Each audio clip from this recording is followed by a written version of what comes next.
E aí o que eu digo para todo mundo que questiona isso é que o seguinte, a manipulação de resultado ela é inclusive punida dentro dos jogos eletrônicos. Nos regimentos internos dos campeonatos de esporte eletrônico, nós temos lá as punições, inclusive com o banimento de jogador.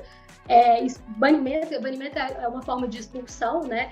O banimento do jogador, o banimento do time daquele campeonato, ele nunca mais vai poder participar se ficar comprovado que houve essa manipulação de resultado, que a gente chama de match fixing. Então, assim, de todos os viés que o esporte eletrônico se apresenta, em todas as vertentes, a gente encontra assim, um enquadramento para considerá-lo como esporte. Então, essa é a minha opinião, e eu acho que é a opinião da maioria.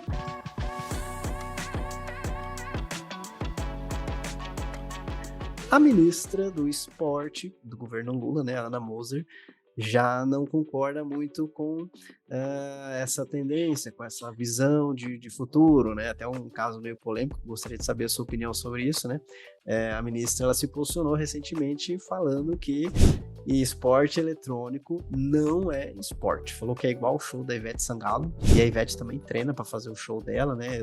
Tudo bem que os esportes eletrônicos tenham equipes, times, né? Mas não é esporte, né? Então, como que foi isso, a repercussão aí na comunidade gamer? Como você percebeu esse posicionamento do governo em relação ao esporte eletrônico? Então, a primeira coisa que eu vou falar sobre isso, né, que é um assunto bastante delicado e que, inclusive, nós, advogados dos gamers, né, e principalmente aqui no escritório, a gente recebeu muitas perguntas com relação a isso.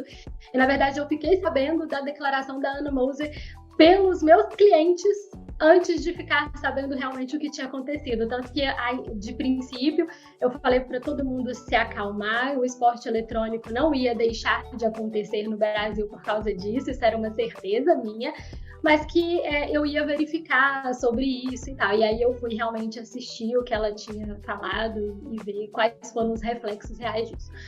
Bom, a primeira coisa que a gente tem que entender é que esporte, qualquer esporte, seja ele tradicional, eletrônico, que seja, ele é um evento, ele é um efeito social.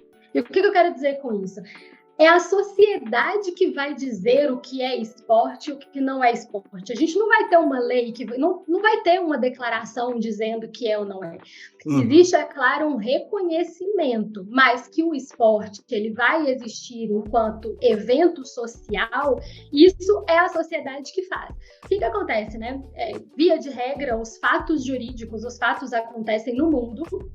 Esses fatos, por alguma ocasião, acontece um problema relacionado a esses fatos são levados para o judiciário.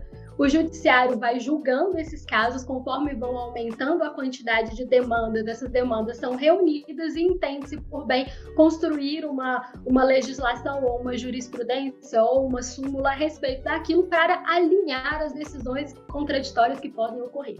Então, tudo surge com o evento social. E o que nós temos hoje do esporte eletrônico é que ele é um evento social reconhecido pelos atletas que jogam como esporte. Eles se entendem como atletas e todos os requisitos, se a gente for lá na nossa legislação que trata do desporto, que é a Lei Pelé, todas aquelas qualificações que a Lei Pelé exige para que seja um esporte, a gente consegue encontrar dentro dos esportes eletrônicos. Então a gente tem aí essa questão das equipes, a gente tem a questão da formação do atleta, a gente tem pessoas que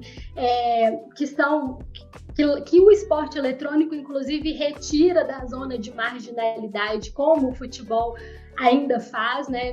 Desde a década de 20 Sim. Até hoje continua fazendo. Então a gente vê essa similaridade, mas é claro que as inovações, é claro que conforme a sociedade vai progredindo em termos tecnológicos, muita coisa vai mudando. E essa questão de aceitação do esporte eletrônico como esporte ou não, ela vai passar realmente por uma fase de aceitação. Eu gosto de acreditar, inclusive levando em consideração algumas algumas informações trazidas pelo atual presidente da República, quando ele editou uma cartilha para os games, dizendo que, quer dizer, ele ajudou, colaborou ali com algumas pessoas do cenário, dizendo o que poderia ser feito, quais que seriam algumas pautas e algumas agendas possíveis, tá? Não significa que elas estavam previstas, mas algumas agendas possíveis para o esporte eletrônico e para os games. Quando a gente vê isso, a gente percebe que, na verdade, existe uma preocupação governamental com relação a isso. Não é total desconhecimento. O que eu acho que o comentário da Ana Moser trouxe para a gente é a necessidade de discussão disso. Porque ela trata, por exemplo, que a Ivete Sangalo também também treina para os shows. Mas os eventos esportivos tradicionais não deixam de ser grandes espetáculos. Eles também são.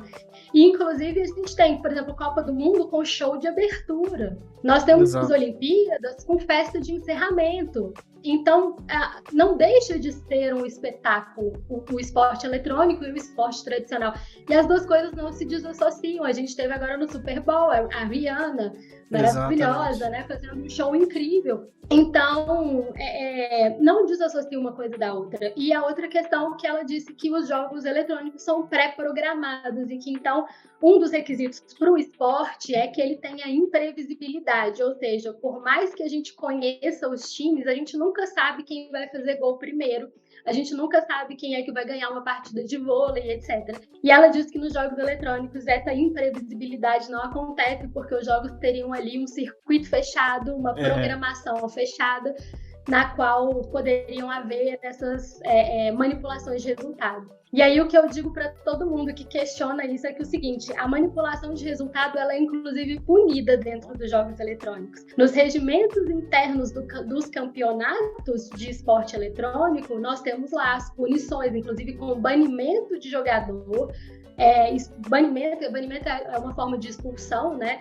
O banimento do jogador, o banimento do time daquele campeonato, ele nunca mais vai poder participar se ficar comprovado que houve essa manipulação de resultado, que a gente chama de match fixing. Então, assim, de todos os viés que o esporte eletrônico se apresenta, em todas as vertentes, a gente encontra, assim, um enquadramento para considerá-lo como esporte. Então, essa é a minha opinião, e eu acho que é a opinião da maioria. Muitas pessoas questionaram a respeito de investimento público, né? Se haveria alocação de investimento público do esporte para o esporte eletrônico. E bem se vê que, assim, essa questão ela é muito estadual, ela não é nem federal. A gente vê, por exemplo, o Rio de Janeiro pioneiro no investimento do esporte eletrônico. Eles mesmos, a cidade do Rio de Janeiro mesmo já disse que a intenção dela é ser a capital do esportes no Brasil. Então, assim, é pulverizado, né? É uma questão que cada localidade, como eu falei, cada momento vai aparecer ali as suas próprias legislações, cada estado vai editar as suas medidas, as suas leis, e aí, por fim, vai chegar um momento em que realmente isso vai ter que ser unificado em uma legislação única ou uma adequação à Lei Pelé, mas o movimento social ele já existe, sem dúvida. Esse conteúdo foi legal para você? Então seja legal com o conteúdo. Dê um joia, marque como gostei, faz um comentário, envia para um colega. Assim você ajuda que esse conteúdo chegue a mais pessoas e aí nós conseguimos criar cada vez mais e melhores conteúdos para você. Eu conto com a sua ajuda, combinado? Um grande abraço e até a próxima!